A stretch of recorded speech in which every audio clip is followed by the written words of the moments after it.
you need to sell, withdraw the money, and delete your Robinhood app. So one other question I have, I played Disney earnings yesterday, and I bought a $200 call expiring next Friday, and Disney was up like 5 or 6% this yesterday or this morning, and it opened up down. But I'm just curious how the stock could move a few percent and then the options would just die and not even make a little bit of move. Okay, so the stock opened up at $185. So they had a parabolic move. They had a parabolic move on an ungodly earnings, and they moved $6. What are the chances that between that news, which only made it run 6% or 5%, in what world do you think that it's, what do you think would cause it to run another 10 to 15% in the next week? Have you ever seen Disney run that much? Usually if there's a gap up or at least a few percent. No. You're not listening to me. This is why I want you to disable options until you learn what you're doing. I'm going to say this, and I'm going to say this for you because the only reason I'm going to say this is because somebody else might learn. What causes an option to go up in value? It starts with equity value. What's the second thing that causes an option to move? IV. Premium. Now, I don't need you to name out the Greeks. I'm not trying to be a dick here. I'm just trying to be very, very straightforward with you because I don't want you to take away from this conversation that I'm joking with you.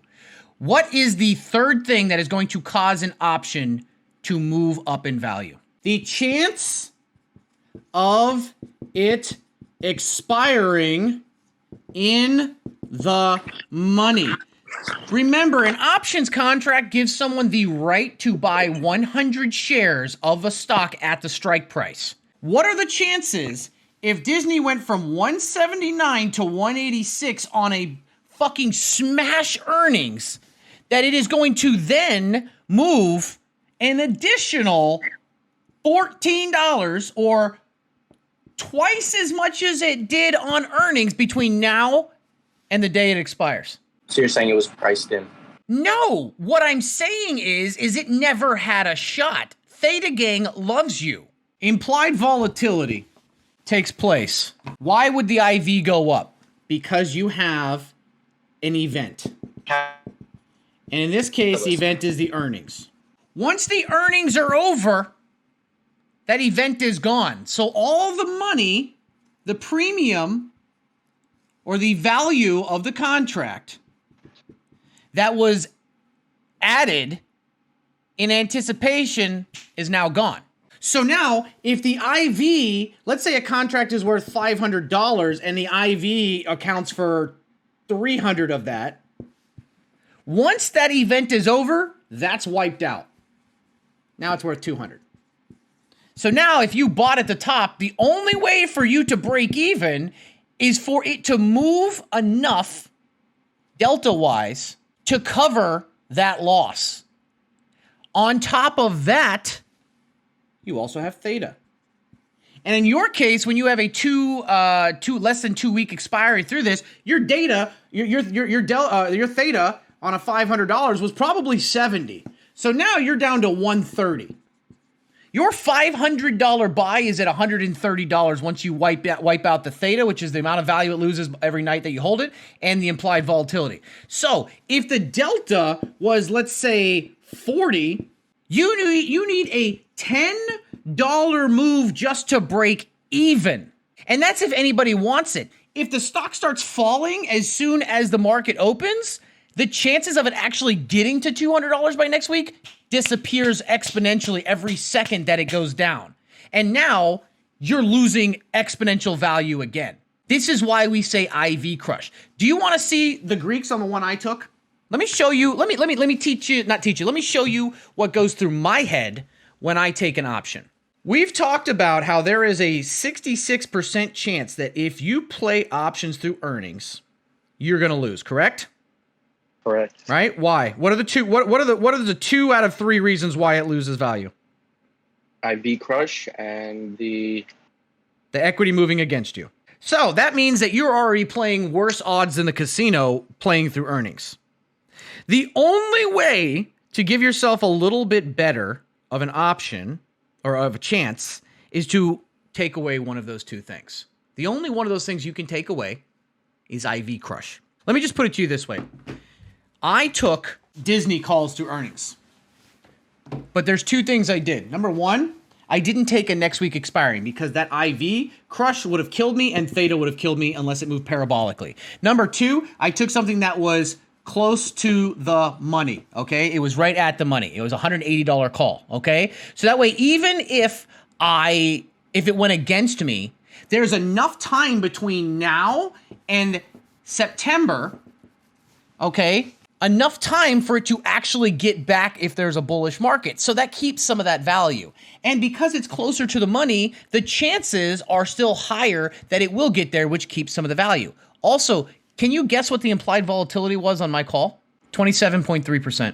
Unless Disney fell significantly, that low of an IV crush, and being that it's close to the money, and it has plenty of time to recover if it falls, meant that unless it fell by 4 or 5%, there was still going to be value.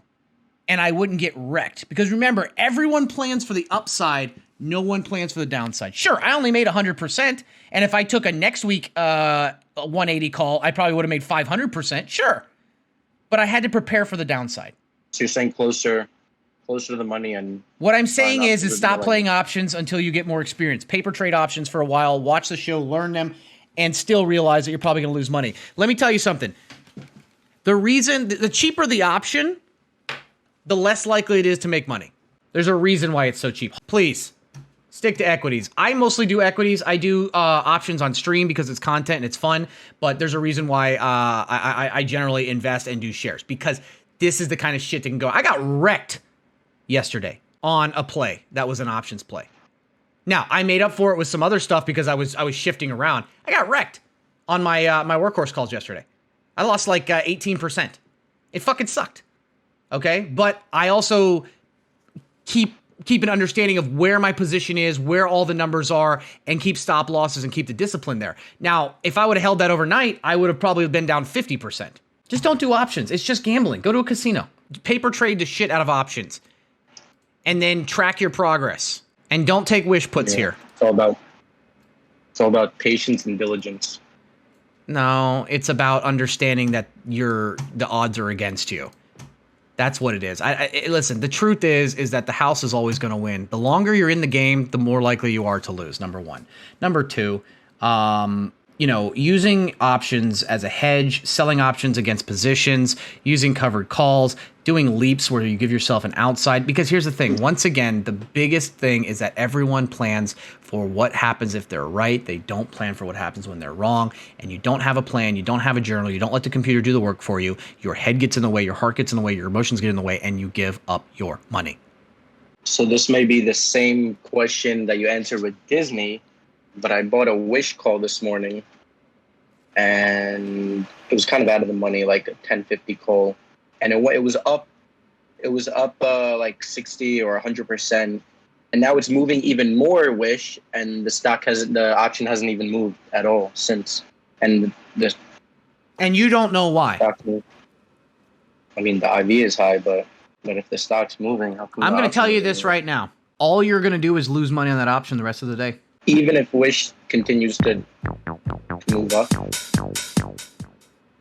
Hollis the Gold donated $5. Mod him. Why does IV go up so fast? Okay, remember, all of your value in your contract right now is not about it actually getting in the money. It's about implied volatility. The implied volatility is giving you extra premium. Premium is fake value. Why does the IV go up? Because the stock is moving parabolically. Once that stock stops moving parabolically, the chances of it getting into the money go away. It starts to IV crush in real time. So if it doesn't continue up at the same pace, the further in the day you go without it moving at that same pace, the less likely it is to get in that money, and the implied volatility, expected movement, dips. And the value, the fake value in your contract starts to disappear quickly. Let me see your portfolio. Oh my fucking God. Yeah, if you want to show the stream, just so they know. Caller, please cancel. Please stop. Just stop. Bro, just stop. This is not gonna. You need to just stop. You're not getting this money back. It's not. You still have $3,000. Buy yourself some fucking dividends and forget about it, dude. Just stop, please. I'm not even kidding you. I'm not trying to troll you. I'm not using you for content, bro. This is not working out. You have $1 in buying power. You're all in fucking options. You're in a wish call and you're still down. Listen, dude, just paper trade options. I know it seems like you're going to get rich quick, but if this was a casino, you would know better. Think of it the same way. Oh my fucking God, bro. Please tell me that this is a small portion of your capital. Yeah, this is just a DGen account. I still have another. Just 10,000.